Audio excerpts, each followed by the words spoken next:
Everybody is talking about the gold price and everybody is saying that the gold price is going to go down. Please understand that astrologically the timing has locked with the gold price increase. See, India has started the period of March, and with the period of starting of March, the gold price has rallied up.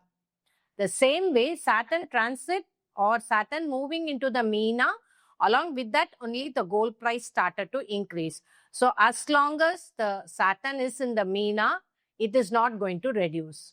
And entire Mars Dasa or till even the Mars Bhukti is over, the gold price or the volatility of the gold is not going to stabilize. Yes, everybody can say the price of silver and price of gold is like a bubble. It's a bubble market because the volatility is huge, the frenzy buying is huge. But whatever it is, even if the bubble breaks, it will not go back to the old price of 9,500, 9,600 or 8,000, whatever people are anticipating. It is people's anticipation and people's wish, which many influencers are talking. Please don't believe them. As long as Saturn is there in the Meena till 2027, as long as the Mars Dasa and Mars Bhukti is happening, the gold price is not going to go down. Please invest in gold as well as silver.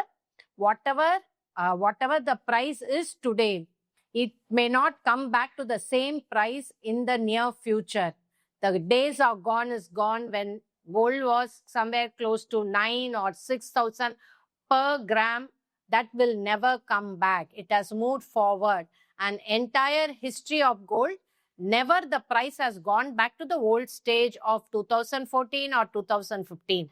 What went up is always stayed. And as long as the Mars period has started, the gold price is not going to go down. So, if you ask me, my suggestion is invest in gold and silver, which will get you a lot of returns for a short period of time. You can buy it, keep it for even 6 months to 1 year and do a reselling.